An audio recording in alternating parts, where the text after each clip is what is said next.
Boa tarde a todos, sejam bem-vindos aqui nessa ocupação poética, quarta-feira, que vai consistir numa homenagem a Paulo Henriques Brito e Cláudia Roquette Pinto sobre a organização e a orquestração do querido Paulo Sabino. Antes de falar do Paulo e dos dois Paulos e da Cláudia, né, eu antecipo já os próximos eventos da academia, que não serão muitos. Estamos encerrando o ano e amanhã, às 16 horas, haverá a posse da diretoria eleita e convido todos, às 17h30, para assistir ao espetáculo teatral Não Me Entrego, Não. Um monólogo com o ator Otton Bastos. Esse monólogo é de autoria e direção de Flávio Marinho. Estão todos convidados para assistir aqui amanhã, às 17h30, Não Me Entrego, Não, e sublinhando que a entrada é franca, mediante retirada de uma senha a ser distribuída 1 hora antes do evento. Portanto, a partir das 4h30 já estarão disponíveis as senhas para a entrada nesse espetáculo teatral que realmente se consagrou este ano, né, como algo maravilhoso, sucesso absoluto de crítica e de público. Vamos aqui então nesse encontro, né, nessa ocupação poética, com Paulo Sabino, que é poeta, coordenador e curador do selo de poesia Ben-Tieni, editora Autografia.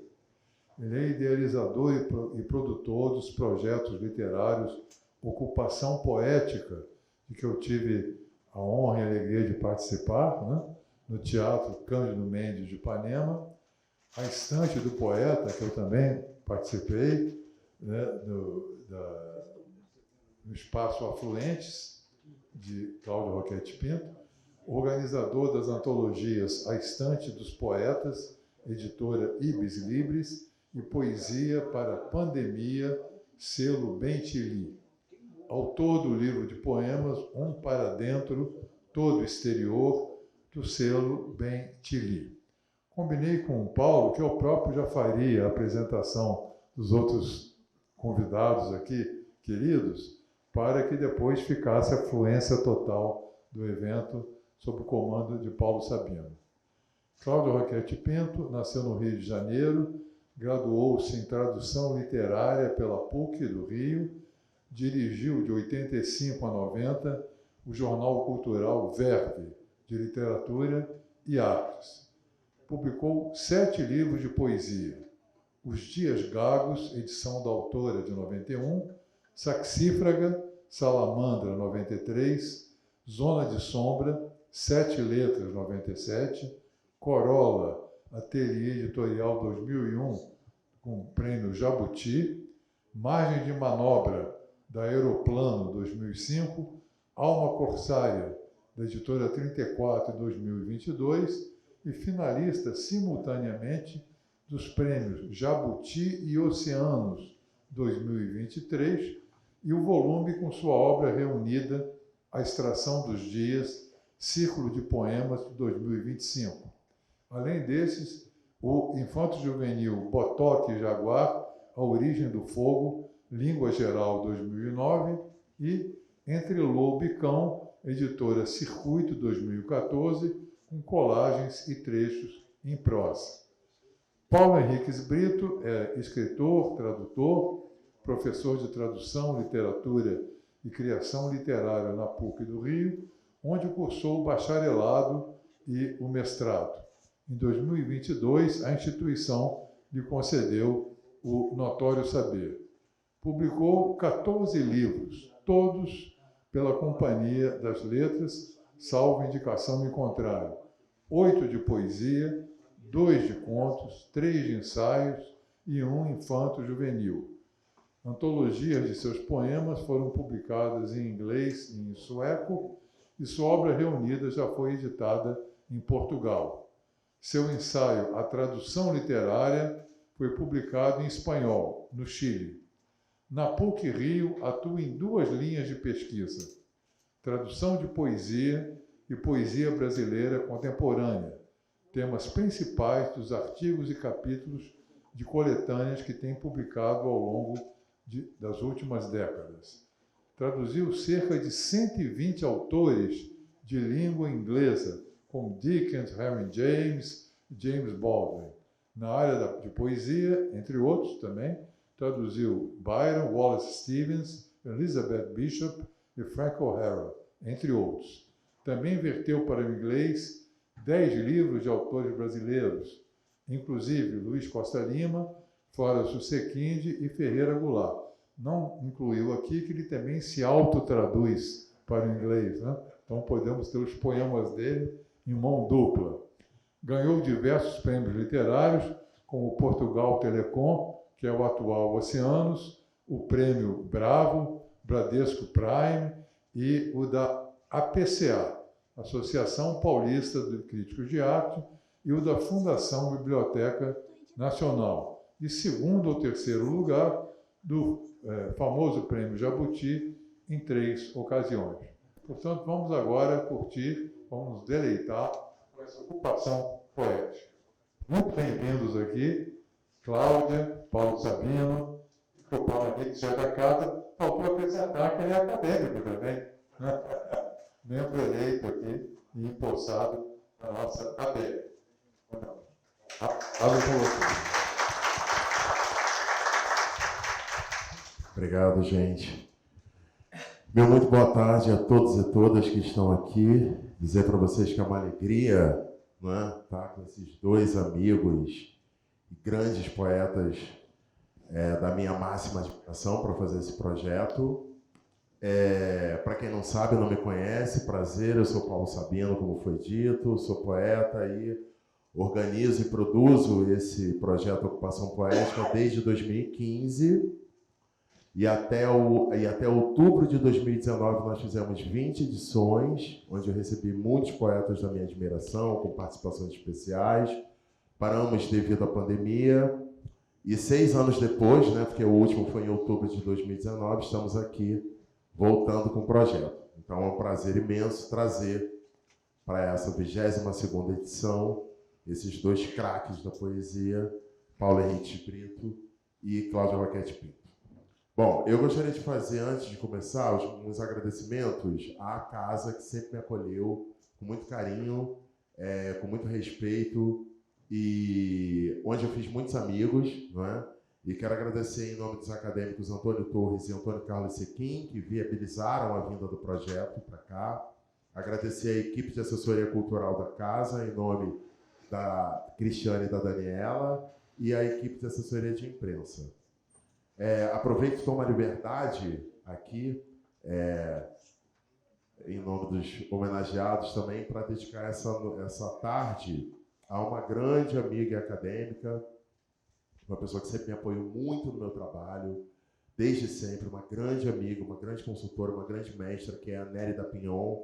Então, a Nérida ficaria muito feliz de me ver aqui, trazendo o projeto para cá, então eu quero dedicar essa tarde a ela. E faremos o projeto hoje, 10 de dezembro, aniversário de Clarice Lispector. Guardem isso, porque a poesia tem dessas surpresas. E a Cláudia cita no poema dela a Clarice, no poema dela que eu vou ler. Então, eu vou começar com o dono da casa, né? Eu vou ler só um poema de cada. Eu vou começar lendo um poema do dono da casa, aqui, o anfitrião, Paulinho Henrique Brito, meu xará Henrique Brito. Vou ler o poema número 2 da série intitulada Caderno. Mesmo sabendo que não há sentido, há que fazer sentido. Aliás, se já houvesse, fazer não era preciso. Por isso, todo mundo faz. Ou se não faz, ao menos tenta. Mesmo se faz de conta que não está tentando. Mesmo quando inventa 1001 maneiras de brincar de não querer fazer sentido. É um jogo um tanto bobo, mas tem lá seu sex appeal. Nada de novo sob o sol, naturalmente, mas há sempre quem se deslumbre com essa pseudo-novidade. Nada demais. No mundo há uma abundância de brinquedos nada inocentes, uns até fatais. Uns também de palavras, só que esquivas e plenas de sentidos crus, como um campo carregado de minas ou um abscesso de pus. Ai, amo demais. Agora eu vou ler o que cabe da minha flor da vida, amor da minha vida, essa poeta que chegou hoje vai me arrebatando com a sua amizade e com a beleza dos seus poemas. Eu vou ler o poema que dá título ao mais recente livro da Cláudia, que é o Alma Corsária, que eu amo de paixão. E hoje é aniversário da Clarice Lispector. Alma Corsária. De tanto sono, me baixa uma lucidez estranha, em que a amendoeira pousa, luminosa, rara, sob o fundo escuro da noite meio passa, cilíndrica, roliça, bizarra, seu vulto verde acocorado sobre a água da piscina, que não tem um pensamento. Eu sinto inveja dessas águas anuladas tão plácidas, idênticas ao próprio contorno, enquanto eu mesma nem sei onde começo, quando acabo, e sofro o assédio de tudo o que me toca. O mundo, ora me engole, ora me vara, e tudo o que aproxima me desterra.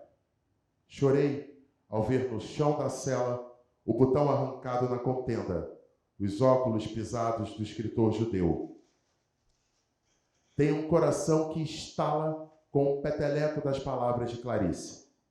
Numa vila miserável na Bahia, um negro lindo, lindo, dança ao som do corisco. E só me apaixono por casos perdidos, homens com um quê de irremediável.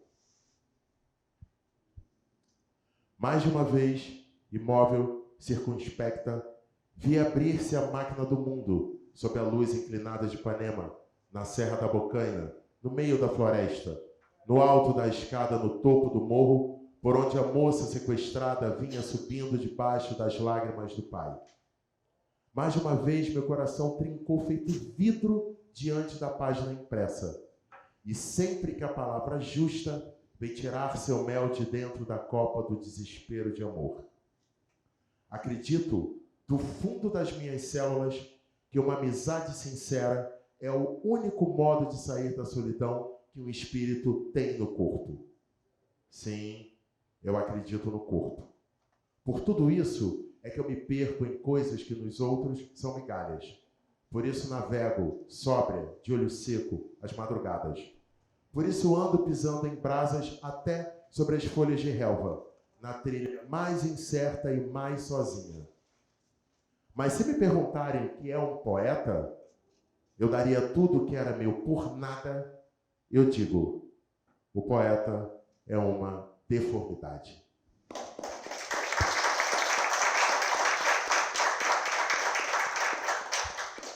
Então agora a gente começa uma primeira rodada em que cada poeta vai ler alguns de seus poemas e a gente começa pelo anfitrião, Paulo Henrique Brito. Muito obrigado, é uma grande satisfação estar aqui com a Cláudia, com o Paulo e ser apresentado também por o meu colega aqui, Sequim. Eu vou ler então alguns poemas, depois a gente passa a bola, né? Esquerço. Ontem à noite, eu e você, em plena cumplicidade, em vez de fechar as janelas como todo mundo faz, deixamos as nossas abertas só para ver o que ia dar. Deu nisso. Varreu as ruas um vento saído de nossas janelas, de dentro de nossas gavetas, onde nós há tanto tempo guardávamos tempestades para algum dia especial, que acabou sendo ontem. O vento levou pedaços de céu que atravancavam nossos sóbrios conjugados. Enormes nuvens incômodas rolaram janela fora, feito lerdos paquidermes, e se esparramaram a valer. O ar fresco e inesperado de nossos apartamentos causou transtornos na rua. Os transeuntes, coitados, tossiam intoxicados por excesso de oxigênio, cambaleavam às tontas pelas calçadas vazias. Fui eu o primeiro a jogar em baldes pela janela a água clara que jorrava de fontes desconhecidas em áreas inexploradas sobre a cama e atrás do armário. Mas foi você quem soltou do alto do 8º andar as primeiras plantas aquáticas, os peixes, répteis e aves. Eu, porém, instituí o pelo e o viviparismo dos mamíferos essenciais. E como as ruas já estavam inteiramente povoadas, e como já os postes da Light todos tinham evoluído em árvores colossais, e como ainda não eram nem 3 horas da manhã e já estava terminado o grosso da criação, descemos até a rua em busca de um bar aberto. No primeiro que encontramos, nossos milagres caseiros eram um assunto geral, e nós, sedentos e incógnitos, pedimos 2 cervejas e ficamos contemplando sem espanto nem orgulho a grama tenra e miúda que brotava a nossos pés.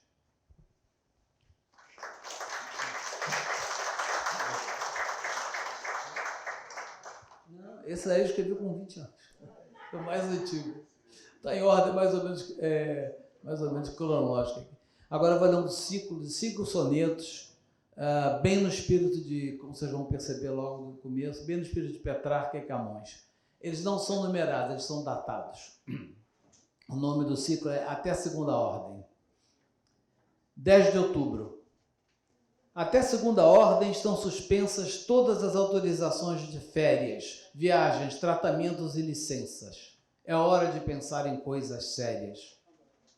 Deve chegar mais um carregamento até o dia 15, 16 no máximo. Fui lá em Sacramento, mas não deu para encontrar com o tal inglês. Será que alguém errou o codinome?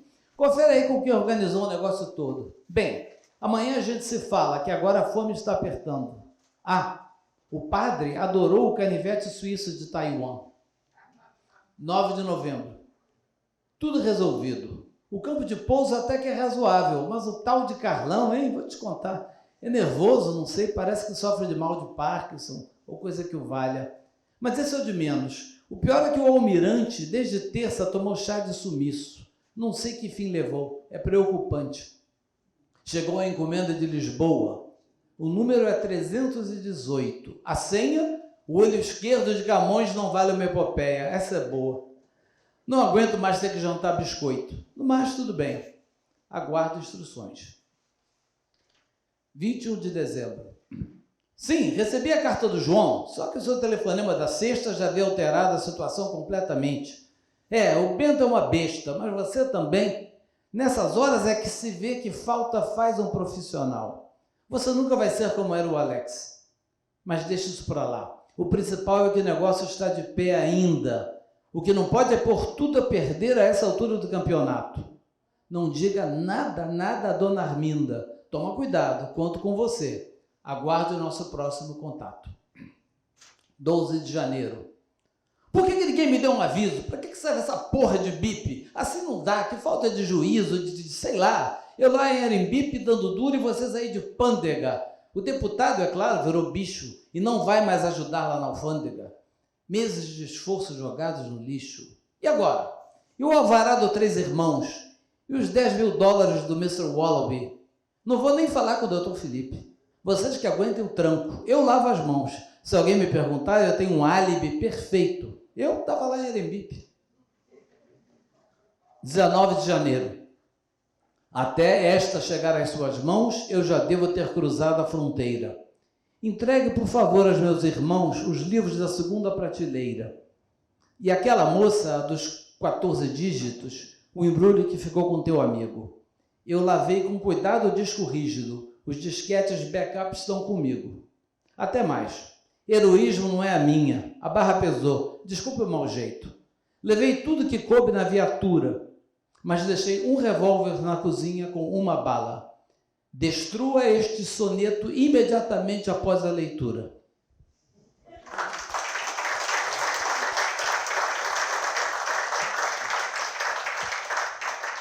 E agora aqui, a única cestina que eu consegui escrever na vida. Não tente escrever uma cestina, que dá muito trabalho. Vilegiatura.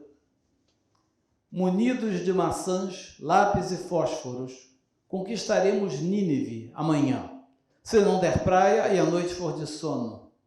Porque afinal os dias são dourados e tudo é matinal nessa estação de água fresca, madrigais e cópulas. São tantas mãos e bocas, tantas cópulas, tantas razões de se riscar um fósforo. É tão horizontal essa estação que é por engodo a ideia do amanhã. E por que não beber o sol dourado enquanto não nos sobrevém o sono? Ideias sussurradas pelo sono, pela sofreguidão de muitas cópulas. Enquanto isso, Nínive dourada aguarda a combustão de nossos fósforos ao primeiro suspiro da manhã. Rechacemos o torpor da estação, e como é modorrenta essa estação, tempo de bandolins, maçãs e sono. E vamos nus, na bruma da manhã, buscar a glória, traduzida em cópulas, claustros, tributos, castiçais e fósforos, caixas de música e ídolos dourados. Tomaremos a cidade dourada na hora derradeira da estação, quando já não restar nem mais um fósforo, uma gota de sol, de céu, de sono. A entrada triunfal será uma cópula na imensidão da última manhã. Quando acordarmos, já será amanhã, os olhos turvos de sonhos dourados, as peles mornas recendendo a cópulas, bagagens esquecidas na estação, jornais, explicações, ressaca e sono, um alvoroço de café e fósforos. Os fósforos primeiros da manhã riscam o sono e o sonho do Eldorado. Dessa estação só vão restar as cópulas.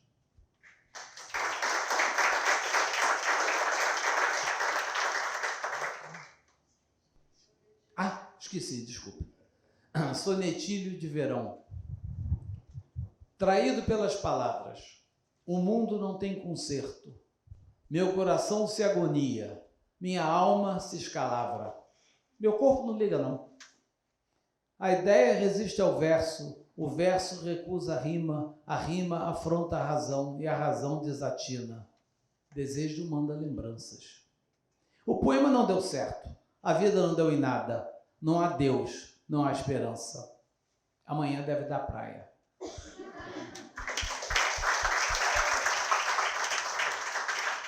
Agora a gente passa a leitura para Cláudia Roquete Pinto.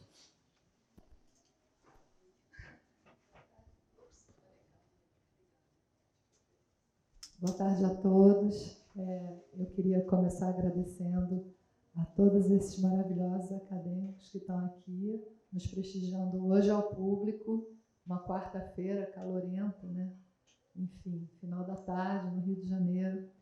E agradecer aos meus companheiros e dizer que eu estou muito, muito honrada de estar podendo participar desse evento com o Paulo, que foi meu professor e que é um mestre da vida inteira, e uma pessoa que me guiou na minha vida de poeta e a quem eu devo muito, assim, e que muito admiro e amo.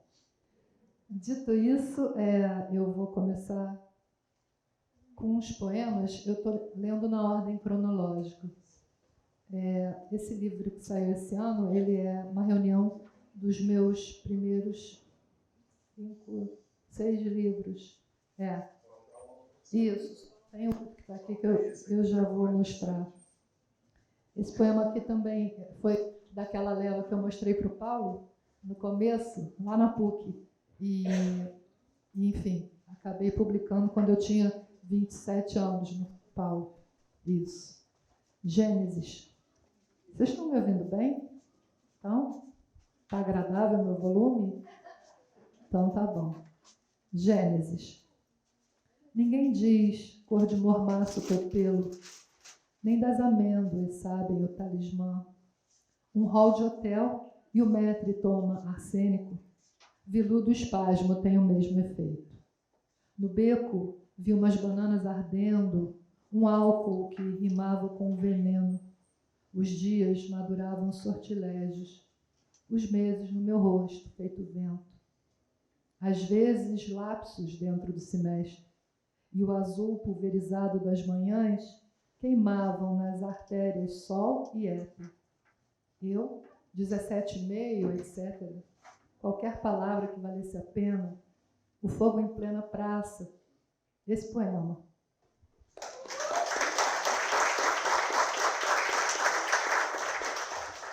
queria dizer que eu estou muito emocionada, meu coração está ribombando aqui no meu peito. Assim, muita responsabilidade ali na Academia Brasileira de Letras. Bom, os frutos da terra, Frida Kahlo. As espigas estão fechadas, pendem do céu suas barbas íntimas, como em mulheres. A berinjela emborca negra, brilha o dorso, o rabo negro, brilha o rego. A goiaba foi aberta, mora um fogo dentro dela que me fere, envelheço. Fruta branca sem vergonha parte os lábios, feito uma dona, feito uma cona instruída. A abóbora haste em riste, a raiz da mandioca espeta tudo que assiste. A pele, a tela, não importa o que excita nesta natureza morta.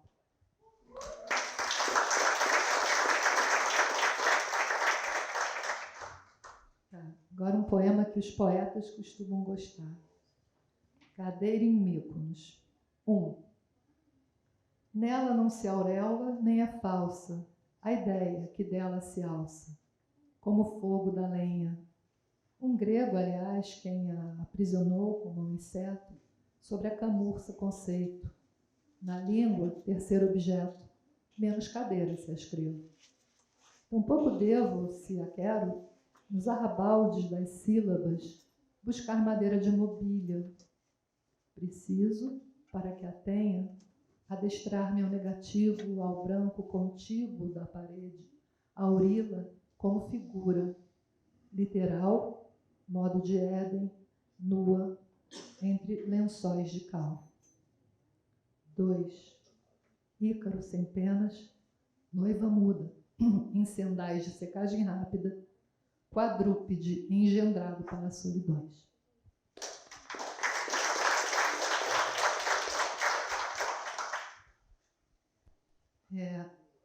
Eu costumo, durante muito tempo eu escrevi muito sobre obras de arte, telas, pinturas, né, coisas que me assaltavam os sentidos. Né.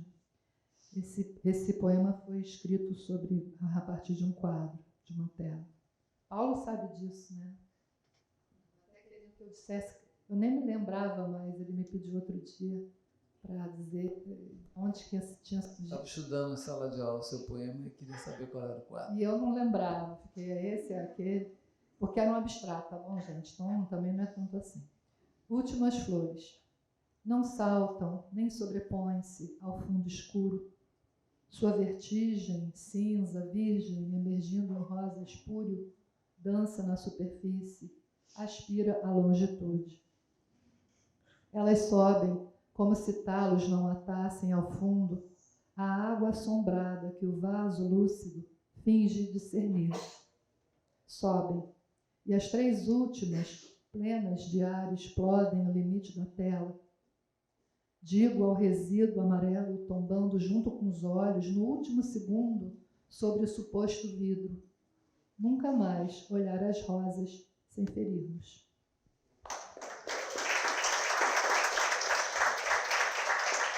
Parece que eu estou lendo muitos poemas, mas é que meus poemas são bem mais curtos, sabe?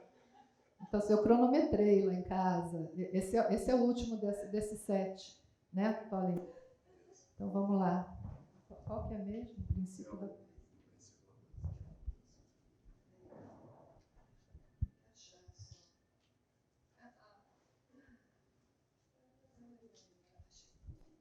O princípio... Esse é poema sem título.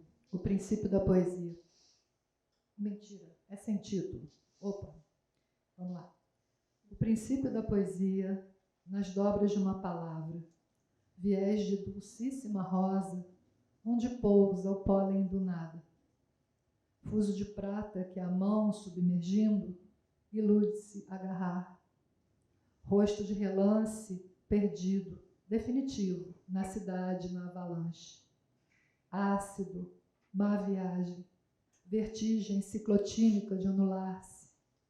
Olho cego, surdo, mudo, de dédalo, enreda, pétala a pétala, o seu botão de fracasso.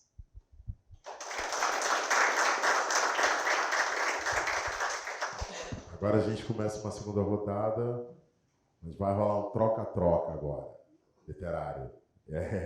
O Paulo vai ler poemas da Cláudia e a Cláudia, na sequência, lerá poemas do Paulo. Então, eu vou começar com para mim, que é um dos grandes poemas do nosso tempo. Maravilha, chamado A Caminho. Ele começa com uma epígrafe tirada da Máquina do Mundo, que ela já citou aí no primeiro poema, que foi lido pelo Paulo, né? Abriu-se majestosa e circunspecta em emitir um som que fosse impuro. Carlos Drummond de Andrade. A caminho. Estava a caminho, canoa comprida boa, partindo à sombra, a meio e meio, no rio silêncio cutelo, e, certo, o dia aberto, seu ventre, azáfama de zangões urgentes, cego. Estava a caminho, e era tido por meu o rio, sem costas em frente abriu, inteirado em silêncio. Por dentro uma chusma de insetos, vazante na beira o estrépito, e o enxame de equívocos. Estava a caminho, e na curva, as águas fendidas, as duas águas se apartam, súditas do incêndio, das espadas, do verde sem acaso ruivo, que picava as folhas do gravatá. O gravatá, o suave, súbito roçar de dedos, vermelho acicate, no umbigo dos nimbos, acordar a paisagem. O gravatá, seu recato, ritmo intacto, enflorado, servindo de pasto para besouros, girinos, bebedor de símios. O gravatá, o severo cerne, o fero centro que ergue, verde e negro, estrela de silêncio e precisão. Aqui, a água turva, de mistura com raízes, a curvatura da terra em pena, oblitera íris. Aqui o rio dobra, a nau sobra, a cuia escura do céu emborca uma água dura, as catadupas, cai, fustiga como um pai. Resta o caminho, o sombrio seguir do rio, tateio a guisa de aprendiz, dedo cego, palavra sem rasgos na pele da água, de superfície, mudo, vazio, cingido pela água difícil, braçando no lodo, sigo as escuras, a mão nua abrindo a fio, começa comigo a costura invisível do rio.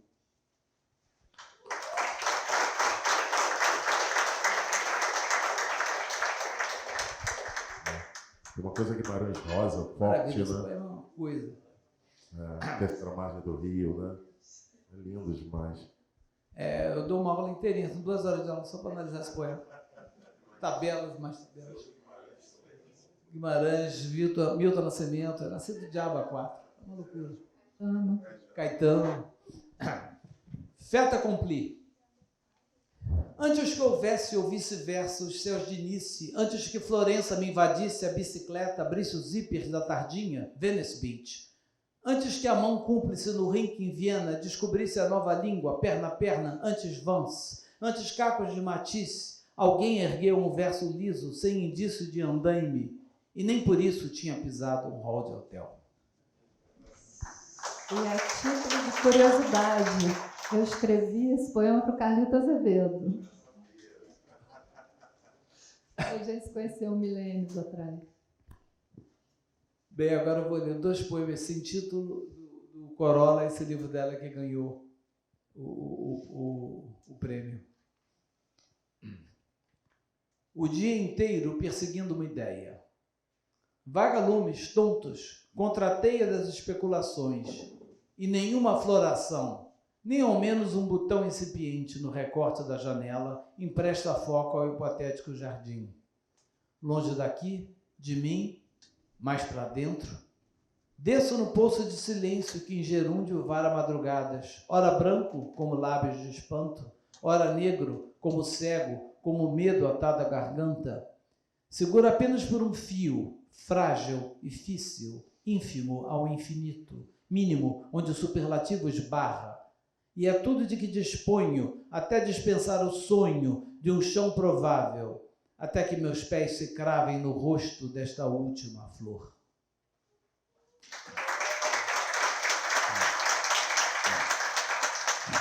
O próximo também é do Corolla, não tem título, mas é uma dedicatória, a Novales. Ainda úmidas sobre a folha, orvalho escuro que pousa na pele, imperiosa e nua. Mal desgarradas da pena, cada pequena curva tatua as ideias na superfície ácida. Isto, imagino, se te vejo debruçado sobre a mesa, o penhasco, olhos anoitecidos despencando no hiato das ventanias.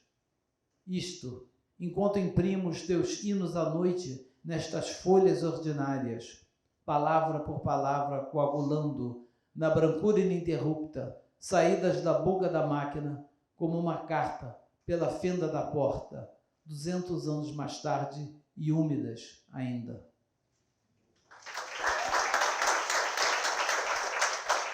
A imagem da impressora jato de tinta com Novales é uma coisa realmente extraordinária. Eu acho que eu vou pedir patrocínio para alguma empresa de IBM, sei lá se ainda existe. Existe?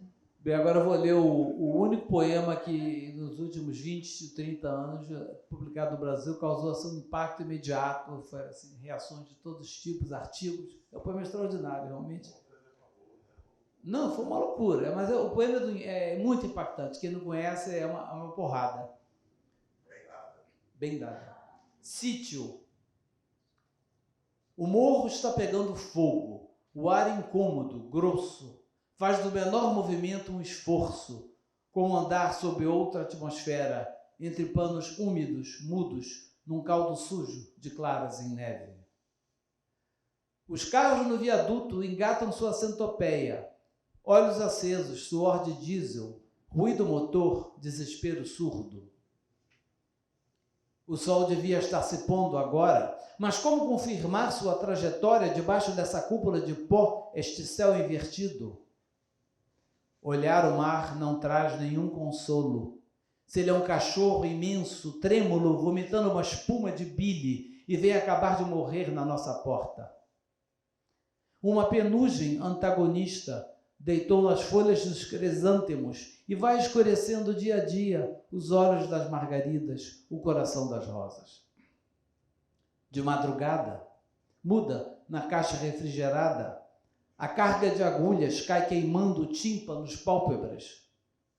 O menino brincando na varanda, dizem que ele não percebeu, de que outro modo poderia ainda ter virado o rosto. Pai, acho que um bicho me mordeu, assim que a bala varou sua cabeça.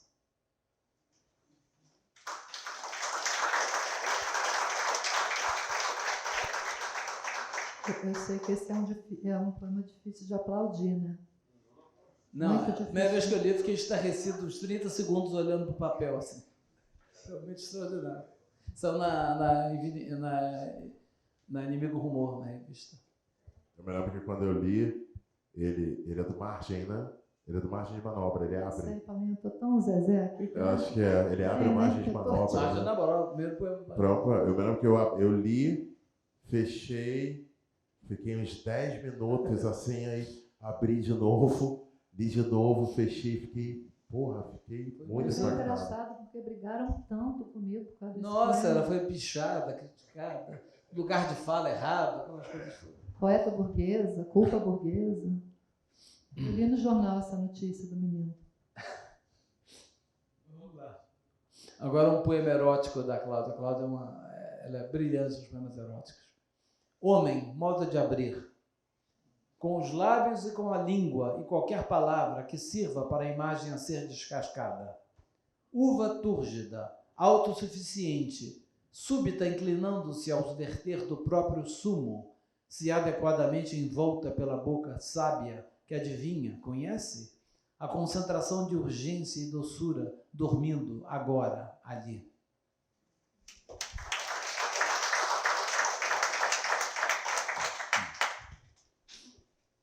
A casa ainda, esse tem dedicatória para Mena e Guilherme, meus avós.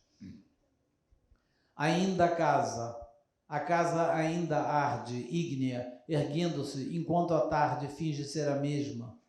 Folhagens avançam sua cota de dourado. O avô tilinta as chaves, furo escuro que sobe da garagem. Na sala de veludo lustre, discernindo a mentira, Alfa, o fogão Alfa, esmaltado, com o nome de estrela, idem. A cozinheira meio lunática, o leite espuma nos quadrados, mudos do chão dessa cozinha, onde mais ninguém menstrua. Ainda a casa ainda guarda a pétala, a ranhura, o mapa, a réstia de quem eu seria. O cão grisalho, as unhas tinem no assoalho, e a mangueira, esse animal hirto, ferido, varando o tempo, como o meu coração esta noite.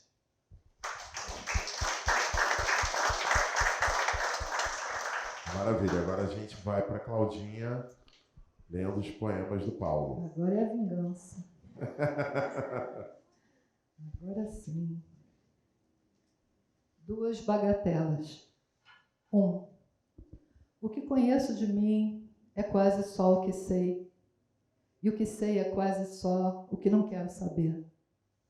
Resta saber se isso tudo é só o começo ou se é o fim, ou, o que é pior que tudo, se é tudo. 2. Então viver é isso, é essa obrigação de ser feliz a todo custo, mesmo que doa, de amar alguma coisa, qualquer coisa, uma causa, um corpo, papel em que se escreve, a mão, a caneta até, amar até a negação de amar, mesmo que doa. Então viver é só esse compromisso com a coisa, esse contrato, esse cálculo exato e preciso, esse vício, só isso.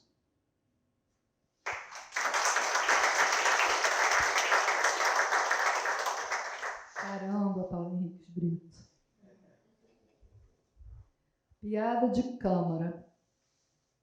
A invenção da palavra desinventa o real e põe no lugar da coisa um enfesado matagal. Mistura de a coisa haver com não haver coisa tal. E quem ao pé desse mato tocaia algum animal que tenha pé e cabeça, pele, escama, pelo ou pena, encontra mesmo é um poema. Final.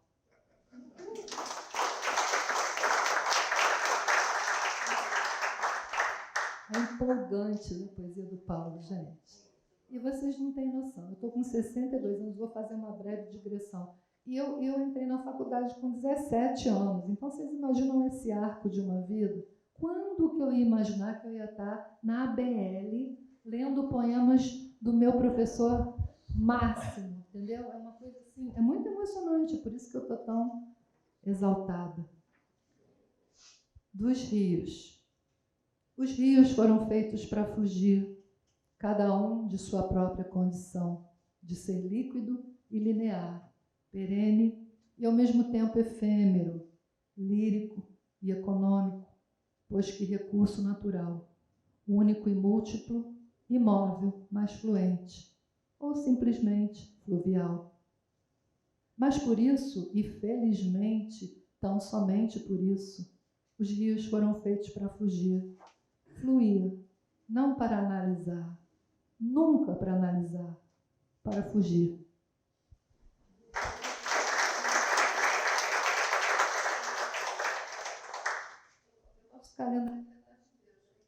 Eu tinha separado 16 poemas, só que não coube, né, Paulinho? Esse aqui eu escolhi porque eu achei uma loucura fazer essa autobiográfico. seleção. Foi duro. Esse aqui eu achei autobiográfico importante para, né, sim, a gente entender um pouco de onde que Paulo vem também. Geração Paissandu. Vim, como todo mundo, do quarto escuro da infância, mundo de coisas e ânsias indecifráveis, de só desejo e repulsa. Cresci com a pressa de sempre. Fui jovem com a sede de todos, em tempo de seco fascismo. Por isso não tive pátria, só discos. Amei, como todos pensam. Troquei carícias cegas nos cinemas, li todos os livros, acreditei em quase tudo por ao menos 1 minuto. Provei do que pintou, adolesci. Vi tudo que vi, entendi como pude. Depois, como de direito, endureci. Agora minha boca não arde tanto de sede. As minhas mãos é que coçam. Vontade de destilar depressa antes que esfrie esse caldo morno de vida.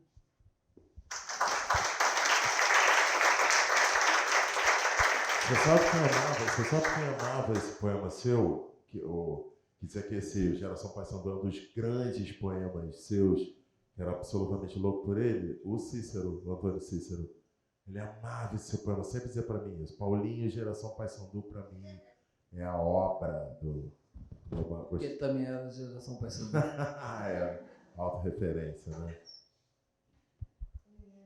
Esse poema aqui, esse aqui realmente é um dos meus favoritos de todos os tempos, do Paulo. Mínima poética. 1. Poesia como forma de dizer o que de outras formas é omitido. Não de calar o que se vive e vê e sente por vergonha do sentido. Poesia como discurso completo, ao mesmo tempo trama de fonemas, artesanato de éter e projeto sobre a coisa que transborda o poema, se bem que dele próprio projetado. Palavra como lâmina só gume, que pelo que recorta é recortada. Cinzel de mármore, obra e tapume. A fala, esquiva, oblíqua, angulosa, do que resiste à retidão da prosa. 2. Escravo da sintaxe e do desejo, não posso ambicionar o brilho raso e a transparência vazia que vejo nesses cristais gerados pelo acaso. Palavra é coisa feita, construída de uma matéria turva e densa, impura, como tudo que tem a ver com vida. A pedra só é bela, embora dura, se meu desejo em torno dela tece uma carne de sentido e acredita que desse modo abranda e amolece, o que só por ser áspero me excita. Nesse momento, o cristal é completo, e o poema, este sim, concreto. 3. Volta-se o verbo sobre si, mas não por ser o verbo, o avesso do real, seu adversário ou sua negação. Desculpa, eu vou começar de novo porque eu li errado, gente. 3. Volta-se o verso sobre si, mas não por ser o verbo, o avesso do real, seu adversário ou sua negação, mas porque a fome do dizer é tal que só o sólido já não sacia. Por isso morde a própria cauda e goza, ao mesmo tempo língua e iguaria, e torna-se mais sábia e saborosa. Mas, quando além da conta é prolongado, o gozo são converte-se em ascese. O verbo vira ovo eviscerado, só casca, e o verso mimo sem mimese. Forma subversa, insignificante, se fecha em não, canto sem quem o cante. 4. Dizer não tudo, que isso não se faz, nem nada o que seria impossível. Dizer apenas tudo que é demais para se calar e menos que indizível. Dizer apenas o que não dizer seria uma espécie de mentira. Falar não por falar, mas para viver. Falar ou escrever como quem respira. Dizer apenas o que não repita a textura do mundo esvaziado. Escrever sim, mas escrever com tinta. Pintar, mas não como aquele que pinta de branco o muro que já foi caiado. Escrever sim, mas como quem grafita.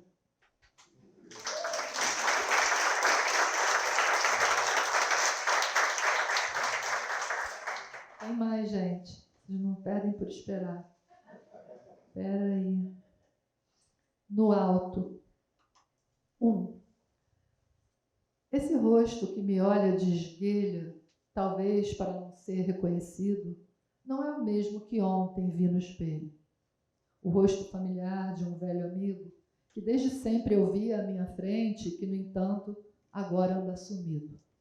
Não, esse novo é um rosto diferente, de quem está ali a contragosto, só por honra da firma, e se ressente da obrigação de refletir um rosto que, fora um ou outro aspecto físico que nada significa, é o seu oposto. Um dos dois rostos é um impostor, no mínimo. Um dos dois vai ouvir: para com isso, porra! É com você mesmo, seu cínico. 2. Espera aí, gente, que tem mais. Tendo enterrado finalmente o último dos meus defuntos, fecundos, tendo o chão duro dos insones pela frente, caminho transfigurado por entre os móveis do apartamento, sabendo-me abandonado, salvo pelas palavras todas, intervalo entre o vivido e o desejo, que vicejou na terra úmida, pá única de cal que ora despejo sobre meus últimos defuntos fecundos. 3. Também o mundo não cabe no espaço estreito entre as beiras que lhe foram concedidas. Todas as coisas extravasam as bordas. Daí a angústia tensa das poltronas, o choro envergonhado das torneiras. Nem só você, poeta, se ressente da mesquinhez dos demiurgos todos. Também os deuses escrevem linhas tortas. No entanto, há que tentar. Exemplo. A noite é um alforge negro. Alforge não, talvez alfange. Também não. Sobra sempre, isso cansa. E a noite definitivamente não é mais uma criança. 4. Cuidado, poeta, o tempo engorda a alma. Depois de um certo número de páginas, anjos não pousam mais nas entrelinhas. E até a lucidez dessa moderna também se gasta com qualquer moeda. Ter o que dizer é jogo arriscado. Não se resolve com um só lance de dados. Não basta a precisão do gesto apenas. O gesto mais felino é quase nada, sem o lastro da existência, essa cansada, com sua textura por demais espessa, para transpassar a tímida peneira da pálida poesia, essa antiga. O tempo é escasso, o dicionário é gordo. Cuidado, todo silêncio é pouco.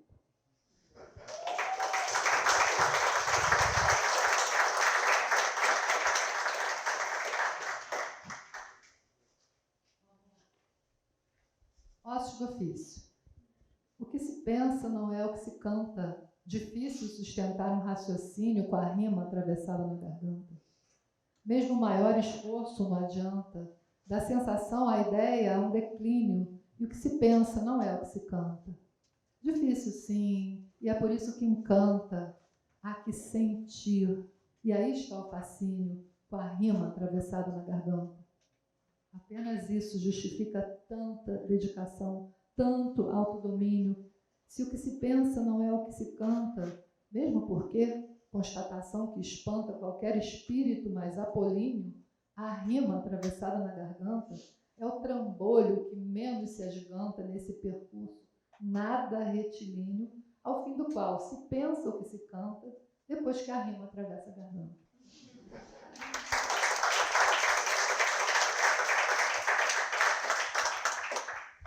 Esse aqui é um clássico do Paulo, né? Sucesso absoluto de crítica. Horácio no baixo. Tentar prever o que o futuro te reserva não leva a nada. Mãe de santo, mapa astral e livro de autoajuda é tudo a mesma merda. O melhor é aceitar o que de bom ou mal acontecer. O verão que agora inicia pode ser só mais um ou pode ser o último. Vai saber. Toma o teu chope, aproveita o dia e quanto ao amanhã, o que vier é lucro. Isso é uma tradução do Horácio, tá, gente? Isso é uma tradução do Maote de Horácio. Pois é, uma maravilha. Uma coisa inacreditável. Da imortalidade. A música secreta desses dias não vai se revelar senão no tempo em que a sua melodia já não traga a ninguém nenhum alento. Nesse dia, por hora ainda distante, de silêncio e tardio entendimento, o que era só ruído antes, se deixará gravar com traço lento, firme, uma bela partitura, acendida por vocês, geração ainda mais futura, que abrirem a pasta AX 293.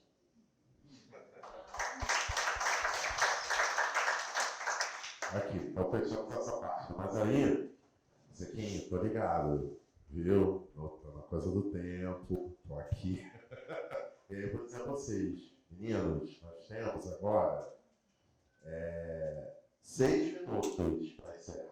Eu acho que Eu acho que a gente vai ter que, essa terceira rodada aí, vai... eu vou ler um poema só. Isso, eu acho que a gente pode fazer assim. Cada um lê um e depois a gente vai para o Na Montanha dos Macacos. Porque 6 minutinhos. Concordo. É isso aqui. Tá certo, né? Então vamos lá, vou ler só um poema a mais. Então, Poema de Paulo. da poema série de Paulo. Nenhuma Arte, o primeiro soneto da série. Os deuses do acaso dão a quem nada lhes pediu o que um dia levam embora. E se não foi pedida a coisa dada, não cabe se queixar da perda agora. Mas não ter tido nunca nada, não seria bem melhor ou menos mal? Mesmo sabendo que uma solidão completa era o capítulo final, a anestesia valeria o preço? Rememorar o que não foi não dá em nada. É como enxergar o começo no que não pode ser senão o fim. Ontem foi ontem, amanhã não há. Hoje é só hoje. Os deuses são assim.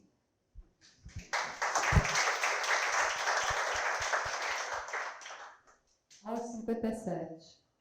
Passado está a era da beleza, o tempo que impera é o da perda. Das coisas que se desmancham em marcha lenta e deixam marcas, manchas, rugas, pretas. Foram-se as armas, findas as estratégias, as graças mais secretas, que servem para deixar os homens hirtos e patetas, olhando 2 vezes quando descemos a rua. E só de pensar em ficar nua na frente de um estranho qualquer já me dá medo. Ou preguiça, que o desejo também anda obsoleto, quase extinto. Melhor abrir aquele vinho tinto. Melhor ir rabiscar mais um soneto.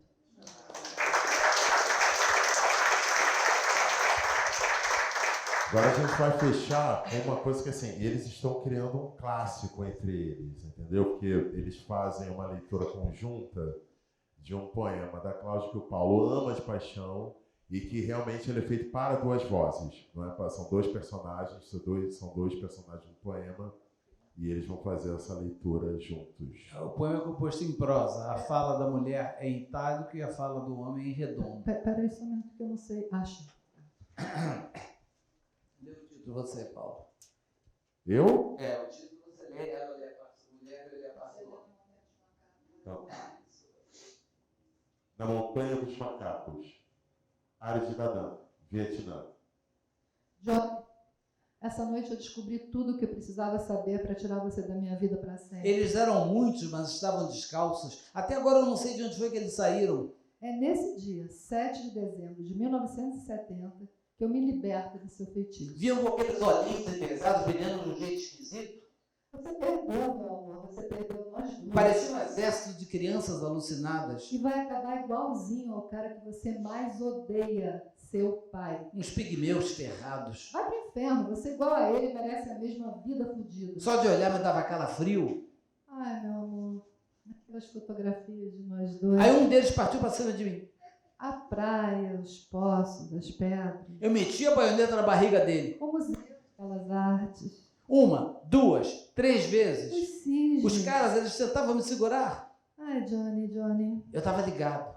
Café da manhã na cama. Eu não conseguia parar. Os nossos banhos na banheira velha. Não conseguia parar de pensar no Danny ali cortado ao meio. Nós dois correndo pela rua Mason. Cada metade jogada para um lado. Andando de moto nas montanhas. A merda, o sangue espalhados por cima de tudo. Subindo e descendo as ruas de São Francisco. A cara da mãe dele quando visse o telegrama. Dançando, trepando. E aquele filho da puta se contorcendo na minha frente. Trepando até cair. Babando, dando um ronco meio rouco. Encharcados no suor um do outro. A boca aberta sem conseguir respirar. Quando penso em você me tocando, me pegando. Já te falei que eu tinha uma garota lá em casa? Eu fecho os olhos. Cara, ela era uma coisa na cama. Quando o outro cara encosta em mim ou me beija, O chato é que ela achava que ia me prender. Ela ficava muito doida de vez em quando. eu fecho os olhos e finjo que é você. O negócio era só falar com ela depois de uma boa trepada. Johnny, seu babaca, eu quero que você se foda. Cara, nisso ela era boa. Foda-se, foda-se, foda-se. Meu amor para sempre. Suzy.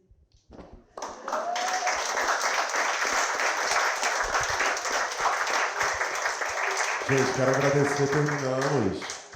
Agradecer demais, mais uma vez, a academia, esse momento aqui e aos nossos homenageados, né?